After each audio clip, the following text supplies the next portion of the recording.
चलिए हेडिंग डालिए सूरत split, heading डालिए सूरत स्प्लिट। सूरत स्प्लिट, तो पहले सूरत स्प्लिट क्या था वहां जानने से पहले सूरत की कहानी क्या थी, सेपरेशन वाला मैटर क्या था, पहले उसका बैकग्राउंड आपको समझना पड़ेगा सूरत स्प्लिट को लेकर के। अच्छा, दो चीजें आपको अब तक, एक चीज समझ में आ गई, ये कांग्रेस जो थी उसके अंदर दो पार्ट बन चुके थे, एक्सट्रीमिस्ट और मॉडरेट्स। इनिशियली कौन लीड कर रहे थे, मॉडरेट्स। बाद में धीरे धीरे जिनका रोल बढ़ने लगा वो कौन हुए, आपके एक्सट्रीमिस्ट। यहां तक तो क्लियर है आप। और हम लोग कब तक पहुंचे हुए हैं अब तक, 1885 से स्टार्ट किया है, 1885 से लेकर के 1905 तक, यही तो कहानी अब तक आप पढ़े हैं। 1905 में क्या था, स्वदेशी मूवमेंट हुआ था 1905 तक का, तो यहीं पे आकर के धीरे धीरे इनका रोल बढ़ना शुरू होता है। ठीक है, अब इसके आगे की कहानी को समझते हैं क्या है, थोड़ा सा लिख लीजिए, बैकग्राउंड की बात है। लिखो फ्रॉम 1885 टू 1905, फ्रॉम 1885 टू 1905, 1885 से 1905 तक, 1885 टू 1905 5 तक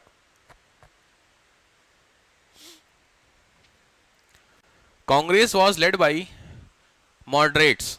कांग्रेस में नरम पंथियों का वर्चस्व था, Congress was led by moderates, नरम पंथियों का वर्चस्व था।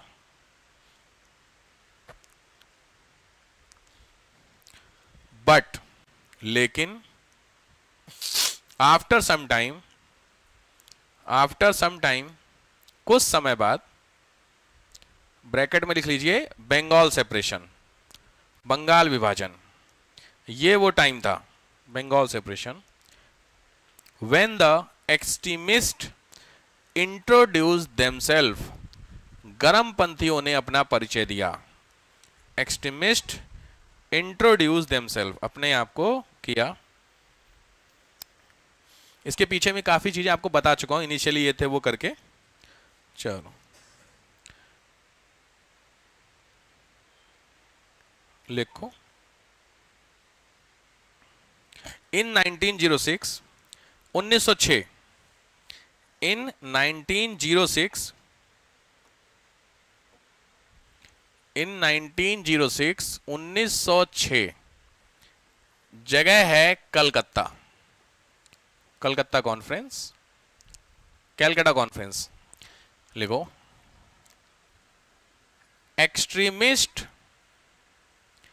एक्सट्रीमिस्ट गेव देयर टारगेट, गरम पंथियों ने अपना उद्देश्य दिया। एक्सट्रीमिस्ट गेव देयर टारगेट, गरम पंथी लोगों ने अपना उद्देश्य दिया।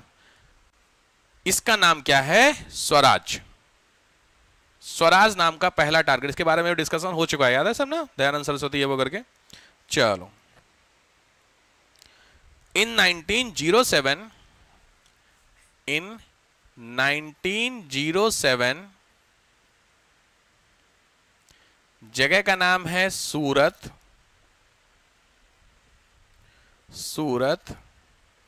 Congress was divided into 2 part, Congress 2 हिस्सों में टूट गई।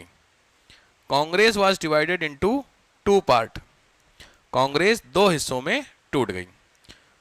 तो ऑब्वियस बात है, कांग्रेस के आपके घर में या आपने किसी के घर में बंटवारा देखा है कभी, सेपरेशन? किसी ने नहीं देखा? देखा है। मे भी आपके अपने घर में भी हो सकता है, ऐसा कोई बहुत बड़े चांसेस नहीं है, दूसरों के घर में भी आपने देखा होगा, या कभी मौका मूवी में तो देखा ही होगे। रीजन कुछ ना कुछ होते होंगे। कॉमन रीजन आप क्या दे सकते हैं घर के बीच में बंटवारे का? प्रॉपर्टी डिस्ट्रीब्यूशंस, ठीक बात। डिफरेंस ऑफ ओपिनियन, बिल्कुल ठीक बात है। और कुछ? पावर, पावर मतलब okay, decision power, exactly. Head of the family died, then the decision power shift किसके हाथ में होगी, इसको लेकर के भी ठीक बात है, ये भी ठीक बात। और कुछ? ठीक है, लगभग रीजन ये होते हैं। कुछ लोग इसमें और कुछ स्पेशली पर्सन को भी मतलब आइडेंटिफाई करते हैं कि इनके नाते ऐसा हुआ, पहले ऐसा नहीं होता था। जनरली ये ब्लेम फीमेल के ऊपर आता है, ऐसा बहुत कॉमन ब्लेम है। शादी के बाद ही जनरली ऐसा होता है। आपने नोटिस किया है क्या? ये बहुत इंपॉर्टेंट सेक्शन ऐसा है। पहले अरे तो हंस रहे यार तुम लोग। पहले जो दो भाई एक साथ रह रहे थे, आराम से, भाभी मतलब भाई बड़ी भाभी आराम से रह रही थी, इवन 10 साल साथ रहे, और जैसे ही छोटे की शादी हुई वैसे ही सेपरेशन हुआ। ऐसा है? नोटिस किए होंगे आप सब लोग। हाँ कर रहे हैं, ठीक बात, इतने लोग तो कर रहे हैं तो मतलब सही मैं बोल रहा हूं। क्यों? स्पेस नहीं देना किसको? जी, स्पेस दो उसको। ओके, सही बात, बिल्कुल सही बात। और कुछ रीजंस? लैक ऑफ कोऑपरेशन, उस जो आई है नई वाली। ओके, और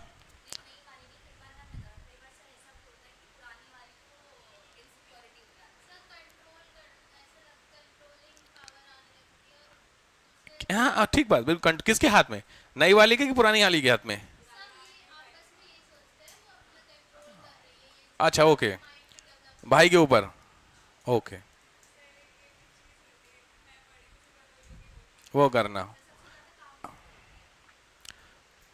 आप सभी की बातों में एक चीज जो कॉमन दिखी कि आप लोगों ने पक्ष छोटी वाली का रखा।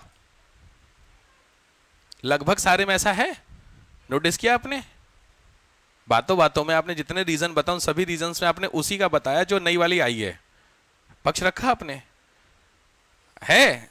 आप बताइए, मैंने क्या बोला ना, सिविल सर्विसेज निकालने के लिए दोनों पक्ष जानने पड़ते हैं आपको। एक पक्ष आप जान गए जस्ट बिकॉज ऑफ, क्योंकि आपने जनरली नोटिस ये किया है। कभी आपने दूसरा पक्ष को जानने की कोशिश की? जिस मम्मी के साथ एक लड़का पिछले 20 साल 30 साल से रह रहा है, शादी होने के 1 साल बाद ही वो अलग हो गया उस माँ से। ऐसा बहुत कॉमन एग्जांपल है, बहुत ही कॉमन है। 1 साल भी आजकल कहां टिक रही यार, मैंने देखा है 6 महीना 3 महीना 2 महीना अलग हो जाते हैं। ऐसा क्या हुआ होगा? अच्छा, उसमें रिस्पॉन्सिबल कौन माना जाएगा? बड़ा घर का माना जाएगा कि जो हुआ है वो? बहुत इंपॉर्टेंट है, सोशल सिक्योरिटी के क्वेश्चन तगड़े बनते हैं इस पे। क्योंकि अगर आप अपनी फैमिली को सस्टेन नहीं कर पा रहे, डिस्ट्रिक्ट को क्या करोगे? एक साथ अपने 4 लोग मिलकर नहीं रह पा रहे, ज्वाइंट फैमिली, इसलिए याद है सोशल इश्यू वाला topic, joint family nuclear family पूरा डिबेट हुई थी। इसीलिए आप तुम्हारे घर में कुल मिला के 5 मेंबर, तुम उन 5 मेंबर को एक साथ नहीं चला पाए, और तुम्हारी डिस्ट्रिक्ट में 20 लाख लोग, कोई भी फैमिली इश्यू तुम्हारे सामने आ जाएगा तुरंत कि सर ऐसे ऐसे। तुम्हारी थिंकिंग अगर सेपरेशन को लेकर के ज्यादा है तो आप तुरंत अलग अलग भैया खत्म करो, फिर तो खत्म है। आप जोड़ने पे तोड़ने पे विश्वास कर रहे हो कि नहीं? गड़बड़ कहानी है भाई साहब, सोचने वाली बात है। कभी मैं इसमें आपको ब्लेम नहीं कर रहा, क्योंकि मेजोरिटी ऑफ फीमेल ही यहाँ बैठी हुई हैं, तो मैं ऐसा नहीं आपके ऊपर ब्लेम कर रहा हूं, but there is a possibility कि कुछ तो है। सोच के देखिएगा, मैं ऐसा नहीं कर रहा मैं आपके ऊपर ब्लेम कर रहा हूं या किसी अपने ऊपर, किसी के ऊपर भी, आपको समझने के लिए कि ऐसा क्या हुआ कि पिछले 30 साल से कुछ नहीं हुआ और 1 साल के अंदर ही सेपरेशन हो गया, जस्ट बिकॉज एक नया पर्सन आया। होता जरूर होगा कुछ ना कुछ, तो हो सकता है जो आया उसकी गलती हो सकता है जो पहले से रह रहा उसकी गलती हो, उस गलती को नए वाले ने बताने की कोशिश की। ऐसा भी होता है, ऐसा होता है बहुत सारे घरों में कि पता ही नहीं चलता ऐसा कुछ हो रहा। जब कोई आया तो उसने रियलाइज कराया कि भाई साहब ये गड़बड़ है, और तुमको फिर समझ में आ रही यार ये तो सही बात है। नहीं, ऐसा भी होता। मैं देखो दोनों पक्ष, ये है दोनों पक्ष हैं, तो आंसर मेरा घूम फिर के क्या होता है, आपकी आंसर राइटिंग। तो जब आंसर राइटिंग करना तो कभी भी एक पक्ष के आंसर मत कीजिएगा, तो कभी भी जो नया है उस पर ब्लेम करने के कंपेरेटिवली या उसका सपोर्ट करने के दोनों तरफ लेके चलिए। हो सकता है जनरल ऑफ केसेस में ऐसे देखे गए मोस्ट ऑफ द कि जो सेकंड वाले चांसेस में ज्यादा होते हैं। ठीक है, ठीक बात। तो कांग्रेस भी एक तरीके से क्या थी, फैमिली थी इनिशियली। कांग्रेस के भी 2 पार्ट टूटे। जनरली घर में गुस्सा किसको जल्दी आता है आपके घर में? 2 भाइयों में, छोटा कि बड़ा? नोटिस किया आपने? है बड़े को, तो आपका घर एक्सेप्शन है भाई साहब, वरना जनरली गुस्सा किसको आता है? छोटों को आता है। ऐसा क्यों? अरे अरे बहुत जरूरी क्वेश्चन है। छोटे को ही गुस्सा क्यों आता है बार बार घर में? बड़ा बड़ा काम होता है, थोड़ा सा नहीं नॉर्मल रहता है, लेकिन जो छोटा 2 भाई हैं तो उसमें छोटा ऐसा होता है, थोड़ा सा उसका रहता है माहौल। ये पर्सनल एक्सपीरियंस है मेरा, मैं छोटा हूं घर में, सीधी बात है। मैच्योर नहीं होता है। ओके, हाँ बिल्कुल सही बात है। पहले वाले का जो नरिशमेंट हुआ है वो बहुत ज्यादा सिक्योर होकर के हो रखा है, और दूसरे वाले का थोड़ा सा रहता है। तो इसमें बहुत सारे रीजंस आएंगे, मैं उस पर डिबेट नहीं करूंगा, झगड़े हो जाएंगे, बट लॉजिक बात ऐसा है। तो सेम कहानी है, कांग्रेस के 2 बच्चे, बड़ा कौन? मॉडरेट, छोटा कौन? तो लॉजिकली नाम एक्सट्रीमिस्ट से ही पता चल रहा है गुस्से वाले लोग होंगे, तो जरा सी बात होगी हाइपर होने लगेंगे। कुछ ऐसा हुआ था 1905 से 1907 के बीच में, जिसमें गुस्सा किसको आया? छोटे वाले को। बड़े वाले ने कोशिश की कि रुको रुको रुको, लेकिन छोटे वाले just because of the angerness उन्होंने बोला कि मेरे को नहीं, तो जब मेरी नहीं घर में इज्जत ही नहीं है तो मैं क्या करूंगा, घर में मैं जा रहा, यही तो बोलते हैं। सेम कहानी यहां पे भी होती है। तो ऐसा कुछ तो इवेंट हुआ था जिस इवेंट में इसमें इसीलिए गलती किसकी मानी जाती है, बड़े वाले की भी इसमें मानी जाती है इसमें, ठीक है। इसमें भी आप पढ़ेंगे। तो गांधी जी जब आए थे 1923 में, ऐसा दौर फिर आया था सेपरेट होने के लिए, लेकिन उस समय घर का जो सबसे बड़ा बुजुर्ग था वो खड़ा था कि कोई नहीं जाएगा। ऐसा है सिचुएशन। 23 में पहुंचोगे जब ब्लैक पीरियड पढ़ोगे कांग्रेस का, तो उस समय की सिचुएशन में सेम सिनेरियो हुआ था कि फिर अलग हो रहे थे, ठीक है। एक आते थे प्रो चेंजर, एक नॉन चेंजर करके सेपरेशन होता है। तो उसमें बट उस समय हमारे अच्छी बात क्या थी कि हमारे पास कौन थे, इसीलिए घर में अगर आपके कोई बुजुर्ग है 80 प्लस का, तो वो सेपरेशन कम सपोर्ट करता है। जो 50 के आसपास वाले होते हैं, क्योंकि वो थोड़े नए वाले हैं ना, वो सपोर्ट करते हैं। लेकिन 80 प्लस के आसपास का वो क्या कहेगा, काम करना, छोटा वाला ज्यादा मांग रहा है। प्रॉपर्टी में मेन होता है भाई 50-50 होनी चाहिए, छोटा वाला 50 में खुश नहीं है। तो बड़ा वाला क्या कहेगा, तुम ही बड़े हो। तुम इवन तुम्हारे घर में अपने केसेस में देखना, खाने पीने को लेकर के घर वाले क्या बोलते, तुम बड़े वाले जाने दो, नहीं बोलते हैं। तो जाने दो का मतलब तुमने अगर बड़ी चॉकलेट में बराबर बराबर हिस्से नहीं किए, बड़ा वाला उसको दे दिया, वो खुश हो गया। बट मैटर खत्म हो गया कि नहीं खत्म? ये कब होगा, जब आपके घर में बुजुर्ग खड़ा रहेगा। सेम कहानी थी कांग्रेस के, उसमें बुजुर्ग कौन थे, गांधी जी। तो गांधी जी बड़े सही आदमी थे, कम से कम उन्होंने 3 बार कांग्रेस के सेपरेशन को रोका, ऐसा हुआ था। बट चूंकि इस समय गांधी जी है नहीं, तो कांग्रेस टूट गई। अब तो ऐसी सिचुएशन क्या हुई थी, तो हेडिंग डालो, reasons for the Surat split. Surat विभाजन के कौन कौन से कारण हैं, रिस्पॉन्सिबल रीजंस, सेपरेशन के कौन कौन से रीजन थे।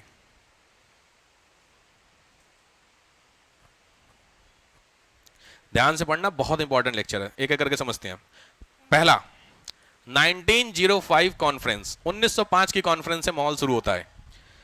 1905 कॉन्फ्रेंस, 1905 की कॉन्फ्रेंस, जगह का नाम है बनारस, चेयरमैन है गोखले साहब, चेयरमैन है गोखले। एक चीज ध्यान रखना, कांग्रेस की जितनी भी मीटिंग होगी, वो अगर कुछ खास चेंजमेंट ना होगा तो सारी मीटिंग दिसंबर में होती है। कांग्रेस कब बनी थी, डेट याद है? कांग्रेस की डेट, ईयर नहीं, कांग्रेस की डेट लिखवाई गई थी फॉर्मेशन ऑफ कांग्रेस में, डेट 25 दिसंबर। तो ध्यान रखना 25, 26 और 27 ये 3 दिन हर साल कांग्रेस की ईयरली मीटिंग होती थी, ठीक है। तब से लगातार, अगर कोई सिचुएशन हो जाए तो अलग बात है, वरना हर साल ये मीटिंग होती है। क्लियर है? तो अगर जब भी मैं आपको मीटिंग की बात करूं, कांग्रेस मीटिंग वर्ड बोलूं, तो कांग्रेस का जो सेशन होगा वो दिसंबर में होगा। क्लियर हो गया? तो ये जो सेशन होगा that is in December. Bengal separation की न्यूज कब आई है, मंथ? बंगाल सेपरेशन ईयर 1905 का ही था ना, मंथ क्या था जब इंप्लीमेंट हुआ था? पिछले तो लेक्चर की बात है यार, हैं दिसंबर में ही न्यूज थी, पक्का? बड़ी समस्या है देश की। अगस्त, वो तो गैस वाली चीज बता रखा भाई, बोल दे सर ने बोला जो ट्रिक। डेट पड़ी है, चेक करेंगे, अक्टूबर दिया हुआ है, अक्टूबर मिल गया, इसको देवियां याद रखिए भाई। तो अक्टूबर की डेट है, लॉजिकली बात समझिए, यानी इसका मतलब बंगाल सेपरेट हो चुका होगा दिसंबर की मीटिंग के पहले कि नहीं? ठीक, यहां तक समझ, जरूरी है इस चीज को बताना। तो हुआ ये कुछ इस तरीके से, ध्यान से समझो। अक्टूबर 1905 में बंगाल क्या हुआ, टूट गया। और उसके बाद दिसंबर 1905 में क्या होती है, कांग्रेस की मीटिंग होती है। यहीं पे तो हम लोग खड़े हैं, जगह का नाम है बनारस, बंदे का नाम है गोखले साहब, यही तो हिसाब चल रहा है। इस मीटिंग में पहली बार जो एक्सट्रीमिस्ट लोग थे उन्होंने अपना व्यू रखा। फर्स्ट टाइम एक्सट्रीमिस्ट लोगों ने अपना कुछ पक्ष रखा कि साहब ऐसा है। तो समझते हैं पहले इनका पक्ष क्या था। लिखो, in this meeting first time extremist share their view. Extremist ने इनके व्यू किए। क्या व्यू था, आप इसको रीजंस में भी डिस्कस कर सकते हैं, इसमें भी व्यू में सबसे इंपॉर्टेंट जो इनका व्यू था, वो पहला पॉइंट था कि ये जो आप चला रहे हो मूवमेंट, कौन सा मूवमेंट चल रहा था, स्वदेशी, इस मूवमेंट को आप चलाओ नेशनल लेवल पे। मतलब ये जो मूवमेंट चले, कैसा चले, राष्ट्रीय स्तर पर यह मूवमेंट चलना चाहिए। यहां पर अभी बताऊंगा। दूसरी चीज, जो एजुकेशन है, याद है कुछ बायकॉट, तो जो एजुकेशन है वो होनी चाहिए लोकल मीडियम में। ये 2 इंपॉर्टेंट डिसीजन थे। लोकल समझ गए, हिंदी संस्कृत जो होगा उस पे, और दूसरा जो मूवमेंट है वो नेशनल। इन दोनों चीजों के अगेंस्ट में कौन खड़े थे, मॉडरेट्स। दोनों व्यू समझ में आ गया। इन्होंने बोला कि साहब ये जो मूवमेंट है मौका बहुत अच्छा है, क्योंकि पिछले 20 साल से ज्यादा, मैं बार बार बोलता हूं पिछले 20 साल से कुछ हासिल तो किया नहीं आपने, तो एक काम करो, अगर मूवमेंट चलाना है तो बड़े लेवल पे चलाओ, कम से कम कुछ तो हम आगे बढ़ेंगे। दूसरी चीज है, ये सारा खेल हुआ क्या है, बिकॉज हमारा जो एजुकेशन हुई है वो किसमें हुई, इंग्लिश में। तो जो बंदे तैयार, याद है सारी कहानी, जो बंदे तैयार किसके सपोर्ट के होंगे, बिटसर्स के। तो अगर हमें अपने सपोर्ट में चाहिए होगा तो जो मीडियम होना चाहिए that should be in local. Clear हो गया। तो ये दोनों का व्यू अपनी जगह बिल्कुल सही था, लेकिन अब इनका पॉइंट समझिए। मॉडरेटर्स का कहना था देखो ये पहला एक्सपीरियंस है किसी मूवमेंट का, और पहले एक्सपीरियंस को ही पूरे देश में चलाना संभव है। भाई सीधी बात है, आपने सुना गवर्नमेंट भी अगर कोई प्रोजेक्ट लाती है तो उस प्रोजेक्ट को पहले चलाती है 10-5 शहरों में, अगर सही, उसको बोलते हैं पायलट प्रोजेक्ट, में भी सुना होगा। तो वो जैसे आपने मेट्रो ट्रायल देखा है, पहले एक मेट्रो चलाई जाती है, अगर चली तो ठीक है, फेल हुई तो पता तो चल गया, एक साथ 20 मेट्रो चला दें। वंदे भारत पहली बार चली होगी, फिर एक सक्सेस, 2, 3, 4, फिर देख रहे हो एक एक दिन में 10-10 लॉन्च हो रही है। डिफरेंस समझ में आया। तो लॉजिकली मॉडरेट्स का कहना था कि अब तक इससे पहले कोई भी नेशनल लेवल का मूवमेंट था, आईएनसी से पहले कोई मूवमेंट नहीं था ना, तो जब नहीं था तो एकदम से मूवमेंट नेशनल कैसे चला दे भाई। क्लियर। और दूसरा क्या था, एजुकेशन सिस्टम को हम नहीं बदल सकते हैं, कौन बदल सकता है। तो सीधी बात है, ये डिमांड करना लाजमी यहां पे नहीं है, डिमांड किससे, उनसे करिए। तो ये इनका पॉइंट होगा, ये इनका पॉइंट। पॉइंट ऑफ इंटरेस्ट गलत हुआ कि नहीं हुआ, दोनों के बीच में डिस्प्यूट आना शुरू हुआ कि नहीं हुआ। इन्होंने बोला साहब मेरी सुनो, इन्होंने बोला नहीं हो सकता है, तो दोनों के बीच में हल्का सा गैप 1905 में स्टार्ट हुआ, दो भाइयों के बीच की। समझ रहे हो बात को लेकर के, यहां प्रॉपर्टी का खेल नहीं चलेगा ना। अब आओ दूसरा पॉइंट, नेक्स्ट लिखो, oppose of Bengal. Next point, ये पहला पॉइंट हो गया। दूसरा, oppose of Bengal, oppose of Bengal separation, Bengal विभाजन का अपोज डैश। पहला रीजन हो गए, पहले के अंदर 2 पॉइंट हो गए। Second, oppose of Bengal separation, Bengal separation का जो अपोज हो रहा था, लिखो डैश करके। एक्सट्रीमिस्ट, में दोनों के व्यू समझा रहा हूं, अरे यार समझे। पहला क्या था, ये पहला पॉइंट हो गया ये। दूसरा है अपोज ऑफ बंगाल का जो अपोज था वो कैसे करें, उसमें 2 पॉइंट, मॉडरेटर्स का व्यू और एक्सट्रीमिस्ट का। तो एक्सट्रीमिस्ट, इस मॉडरेटर का व्यू लिखो, कॉन्स्टिट्यूशनल मेथड, संवैधानिक तरीकों से करा जाएगा। समझ गए, याद है संवैधानिक तरीके, पेम्पलेट देना, एप्लीकेशन देना, फला फला फला, नहीं होता उस तरीके से। इसमें इन्होंने लिखो, उसमें लिखो एक्सट्रीमिस्ट में बाय प्रेशर ओनली, दबाव दे करके आपको करना पड़ेगा। दबाव समझते हैं, जैसे वही जिंदाबाद मुर्दाबाद, वो प्रेशर होता है, बाय प्रेशर ओनली। तो पहला ये हुआ, दूसरा ये हुआ। थर्ड आइए,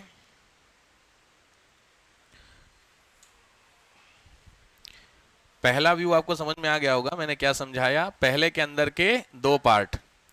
अभी दूसरा आपने बताया तो इसके भी 2 हो गए। तीसरा व्यू में आइए, वो है बहिष्कार को लेकर के, लिख लीजिए बाइकॉट। जो बाइकॉट होता था, किसका बाइकॉट हो रहा था याद है, हाँ, तो लिखिए बाइकॉट में मॉडरेटर्स और कौन होंगे, एक्सट्रीमिस्ट।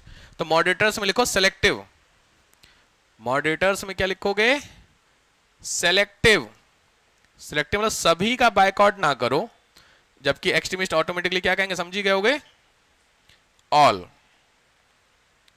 कौन सही था कौन गलत था यहां पे डिस्कशन नहीं होगा, दोनों अपनी अपनी जगह सही थे। देखो मॉडरेटर्स का कहना था देखो सारी चीजों को बाइकआउट करने में नुकसान भी तो हो सकता। अभी जैसे सोचो, सरकार रोज बोल रही है चाइना से प्रोडक्ट मत खरीदो, लेकिन तुम्हारे घर में चाइना भरा हुआ है कि नहीं, कैसे, तो तुम लोग देशभक्त नहीं हुए, बोलो। कल को सरकार एक रूल बना दे कि इंडिया में चाइना के सारे प्रोडक्ट बैन, फॉर एग्जांपल, तो लॉजिकल बात है आपका जीना हराम हो जाएगा।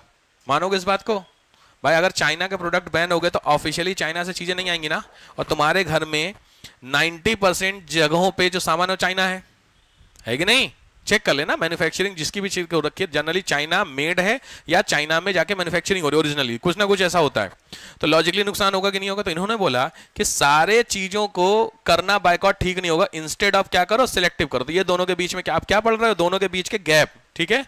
नेक्स्ट आओ,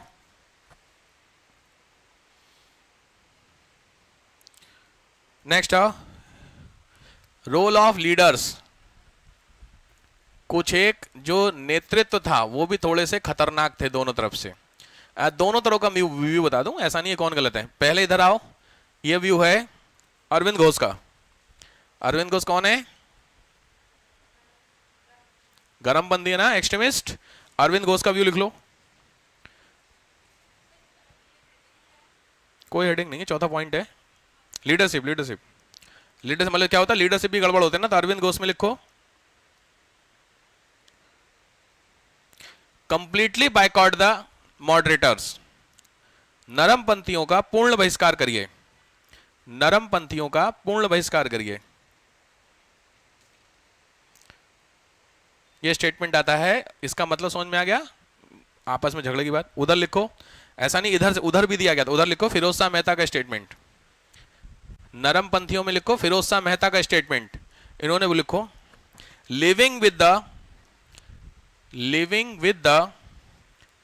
extremist. Living with the extremist, गरमपंथियों के साथ रहना।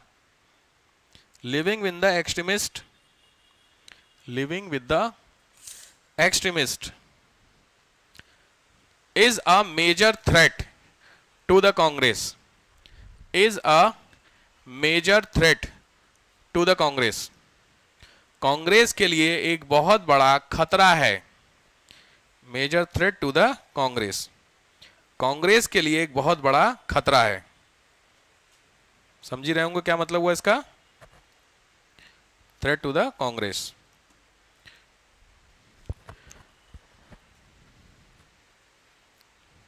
चलो, यहां हुई कुछ, तो ये कुछ रीजंस होते हैं जिस रीजन से क्या होते हैं, दोनों के बीच में हल्की सी क्या होती है, तनातनी आने लगती है ले जोकर, बट अभी भी इंप्लीमेंट नहीं हुआ। इंप्लीमेंट का खेल होता है। लिखो 1906, 1906 का सेशन, 1906, जगह का नाम है कैलकाटा। कैलकाटा सेशन। कहानी कुछ कैलकाटा सेशन की इस तरीके से है कि इस सेशन में सबसे पहले पहुंचते हैं कांग्रेस के दोनों लोग का पक्ष समझ में आ गया। एक ये एक कौन हो गए? मॉडरेट और एक्सट्रीमिस्ट। कोई दिक्कत नहीं, सब बढ़िया चल रहा था। दिक्कत होती है यहां को लेकर के। ये कौन है? चेयरमैन को लेकर के। मैंने बोला था ना कोई तो लीड करेगा ना, तो इस मीटिंग को लीड कौन करेगा उसको लेकर के झगड़ा शुरू होना होता है। कैसे? दोनों का व्यू। मॉडरेटर्स का कहना था क्या कि पिछले लगभग 20 साल से हम ही लीड कर रहे हैं कांग्रेस को। अभी आप नए नहीं हो, मतलब नए हो ऑब्वियस बात है, तो अभी आप लीड नहीं कर पाओगे। इसीलिए क्या करने दीजिए, हमें अपना चेयरमैन बनाने दीजिए। और इसके लिए इन्होंने उतारा रास बिहारी, ध्यान रखना नाम बहुत कंफ्यूज करता है बच्चों को, घोष। एक आगे नाम आएगा रास बिहारी बोस, वो सुभाष चंद्र बोस के साथ के आईएनसी में, बहुत कंफ्यूज होते हैं। तो कैसे याद करोगे? सुभाष चंद्र बोस, रास बिहारी बोस, दोनों सेम है। अब आया समझ में? याद हो गया? तो रास बिहारी घोष किसकी तरफ के हो गए कैंडिडेट? उधर से। इन्होंने बोला देखो भैया ऐसा है, पिछले 20 साल से कांग्रेस तुम ही लीड कर रहे हो और कर कुछ पाए नहीं हो, तो एक काम करो इस बार कांग्रेस हमें लीड करने दो। गलत वो भी नहीं है। तो इन्होंने अपना बंदा उतारा, उसका नाम था लाला लाजपत राय। पहले समझ लीजिएगा, उसके बाद आराम से समझ के सिचुएशन। यानी कैंडिडेट 1 कैंडिडेट 2 क्या हो गया? शुरू, झगड़ा शुरू। उन्होंने बोला मेरा बंदा, इन्होंने बोला मेरा बंदा। लॉजिकली दोनों अपनी जगह सही थे, गलत कोई नहीं था। मैंने बताया हमेशा क्या कि जब घर में बड़ा बुजुर्ग होता है तो सेपरेशन के चांसेस कम होते हैं। तो इस पूरे में जो सबसे ज्यादा बुजुर्ग थे वो कौन थे? मैंने आपको बताया था कौन साहब? नौरोजी साहब। भाई सीधी बात है, आपके घरों में अगर 2 भाई या 2 बहनें हैं और आपस में लड़ाई होती है तो मैटर पिताजी सॉल्व करते हैं आकर के। ऑफिस से आएंगे रात को, दोनों के कान के नीचे एक बजाएंगे, मैटर खत्म। सॉल्व ऐसे ही होता था, हमारे लड़कों में ऐसे ही मैटर सॉल्व होता है। हम 2 भाई थे, लड़ते थे, शाम को मैटर 1 मिनट में सॉल्व हो जाता था पिताजी पे आते ही। समझ गया हूँ? माता जी तो उतना नहीं हो पाता था, लेकिन पिताजी के आता ही हो जाता था। सेम मैंने सिस्टरों में मुझे नहीं पता क्या होता, मारा पीटी होती घर में। हमारा थी मम्मी आपके तुम्हारे 2 बहनें हैं, भाई है ना? भाई है, अच्छा भाई बहन में भी होती होगी मार, बहुत होती है। उसका सॉल्यूशन कैसे निकलता? दोनों को मिलता है, पिटते हैं। छोटी बहन माफी मांग लेती है। अरे जलवा तुम्हारा बड़ा सही है भाई साहब यार, है यार बढ़िया सिस्टम। छोटे भाई ज्यादा पिटता है। अच्छा, लड़कों के साथ बड़ी दिक्कतें हैं यार। ठीक है, खैर कोई नहीं, यहां समझ में आया। तो इस सिचुएशन में ऑब्वियस नेरोजी ने बोला देखो ऐसा भाई, अगर झगड़ा ही करना है तो ना तो तुम बनोगे ना तो तुम बनोगे, कौन बनेगा? मैं बनूंगा, बात खत्म। तो जब दादाजी आपके कुछ बोलेंगे तो दादाजी की रिस्पेक्ट आपके पिताजी भी करते हैं, मैटर है। तो सीधी बात है, इस बात को लेकर के इन्होंने भी यस कर दिया और इन्होंने भी यस कर दिया, कोई दिक्कत नहीं है, ठीक है। तो मैटर 1906 वाला सॉल्व हो गया कि 1906 में कौन लीड करेगा, ऑब्वियसली नौरोजी। तो 1906 का जो सेशन था Calcutta, that was led by Naoroji. यहां तक तो क्लियर हो गया, सीधे समझ में आई पूरी बात? नोट कर लीजिए, नोट कर लिया हो तो।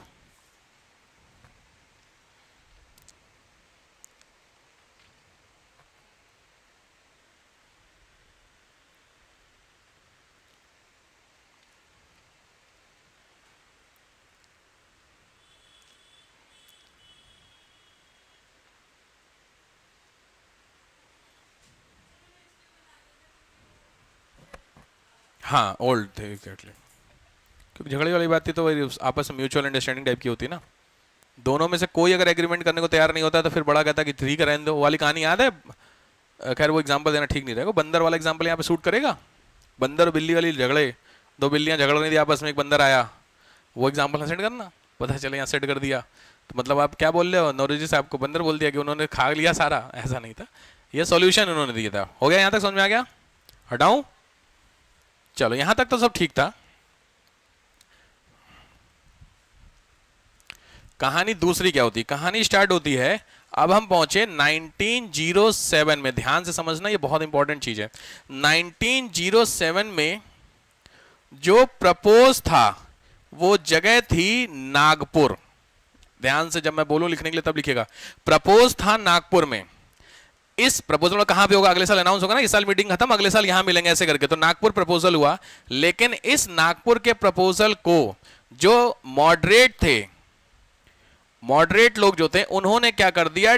मना कर दिया। मना का सेंस में वो एक्सेप्ट नहीं कर पा रहे, मतलब स्वीकार नहीं कर पा रहे थे। उनको लगा कि नागपुर ना ठीक नहीं है, स्वीकार नहीं किया। अब यहां पे क्वेश्चन है क्यों? क्योंकि जो नागपुर है ना, वो हेडक्वार्टर था उस समय किसका? तिलक का। तिलक जानते हैं? गंगाधर तिलक। तिलक किसके लीडर हैं? लाल बाल पाल। तो बाल कौन है? तिलक ही है ना। तो लॉजिक एक्सट्रीमिस्ट है। अब हिसाब समझो, होगा क्या कि अगर ये सेशन कहां होगा? नागपुर में अगर ये सेशन होगा तो लॉजिक बात है, इसमें जो कांग्रेस में मीटिंग में कांग्रेस के भीड़ आएगी, मतलब जो लोग आएंगे वो मेजोरिटी ऑफ किसके सपोर्टर होंगे? एक्सट्रीमिस्ट के सपोर्टर होंगे। तो लॉजिकली बात है, अगर कल को एक्सट्रीमिस्ट अपना बंदा खड़ा करते हैं और नौबत वोटिंग की आती है, नहीं किसका बनेगा? तो लॉजिक बात है किसका सपोर्ट ज्यादा हो जाएगा? एक्सट्रीमिस्ट का। क्लियर होगा हिसाब किताब? तो इसीलिए जो मॉडरेट थे वो नहीं चाहते थे कहां पे हो? नागपुर में हो। यहां तक की कहानी समझ में आई है? अब ऊपर वाले की कृपा से उस साल 1907 में नागपुर में फैला प्लेग। कई जगहों पे आपको कॉलरा में मिले, कॉलरा समझते हैं, डायरिया, वो फैल गया। तो लॉजिकली बात है, जब प्लेग फैल गया तो मीटिंग तो पॉसिबल नहीं थी। तो ये जो मीटिंग थी नागपुर से, ये शिफ्ट होती है कहां की तरफ? सूरत की तरफ। सूरत को इसका इलाका है। इस समय सूरत के आसपास का इलाका किसका है? गांधी जी का। पोरबंदर के आसपास का। तो गांधी जी क्या थे? मॉडरेट। तो लॉजिक बात है, तो आज के नहीं, उस समय पहले का ये इलाका था सूरत का, फिरोज शाह मेहता का। फिरोज शाह मेहता कौन है? मॉडरेट। तो लॉजिक बात है, जो सिचुएशन यहां होनी थी वो सिचुएशन यहां हो गई। फर्क समझ में आ रहा है कि नहीं आ रहा है? यहां तक की कहानी क्लियर हुई है? अब क्या हुआ? 1907 में फिर से होती है, मतलब मीटिंग कहां हुई? सूरत में। और सूरत में सेम प्रपोजल। कौन सा सेम?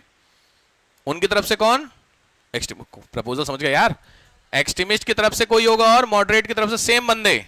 तो लॉजिक बात है, जब सेम बंदे को, इस बार का रूल मैंने आपको लास्ट टाइम भी बताया था क्या, कि जो लास्ट टाइम बना है वो नेक्स्ट टाइम नहीं बन, उसके नेक्स्ट बन सकता है, ये रूल था कांग्रेस का। तो 6 में कौन बन गए? नौरोजी। तो 7 में तो नहीं बन सकते, 8 में बन जाएंगे, वो अलग बात है। समझ में आई बात? तो लॉजिक बात है कि वो तो ऑप्शन खत्म। तो जब अब ऑप्शन खत्म है तो सारा खेल किस पे आ गया? ये वर्सेस ये की लड़ाई आ गई। अब इस लड़ाई में लॉजिकली बात है, वोटिंग के थ्रू जाएंगे तो कौन जीतेगा? मेजोरिटी किसकी रहेगी? मॉडरेट्स की। तो जब मॉडरेट्स यहां पे रहे तो मॉडरेट की तरफ से कौन थे? राज बिहारी। तो लॉजिक बात है, इस मीटिंग के लीडर कौन बने? मॉडरेट्स। जब मॉडरेट्स इसके लीडर बन गए तो अब की बार एक्सट्रीमिस्ट का माहौल बन गया। क्या कि पिछले 20 साल से आपने कुछ तो हासिल किया नहीं, हम अगर कुछ चेंजमेंट करने की सोच रहे हैं तो आप हमें करने नहीं दे रहे हो। चेंजमेंट कब होगा? जब आप इसका हेड जो बंदा होगा आपका होगा, तो एक नहीं अपने प्रपोजल पास कराएंगे, सारी चीजें होंगी, तो कम से कम हमें एक मौका तो दो। आप अगर हमें नॉट अ सिंगल चांस ये देना नहीं चाह रहे हैं तो लॉजिकली बात है मेरा कांग्रेस में काम क्या है? फिर तो मैं नाम के लिए कांग्रेस में हूं। भाई कांग्रेस में दो पार्ट आप बोल रहे हो कि दोनों एक्सट्रीमिस्ट और मॉडरेट दोनों भाई आपस में साथ साथ रहते हैं, बहुत अच्छी बात है। अगर छोटा भाई कुछ प्रपोज करना चाहता है उसकी सुन ही नहीं रहे, वो अपना बंदा बनाना चाह रहा है आप उसकी सुन नहीं रहे, तो सीधी बात है मतलब क्या रह गया इस वाली भीड़ में? लॉजिक है। तो उससे अच्छा है साहब क्या करो, मेरे को से सेपरेट ही कर दो। मतलब अगर आप अलग नहीं कर सकते हो तो एक काम कर दो, मैं ही कांग्रेस को छोड़ करके चला जाता हूं।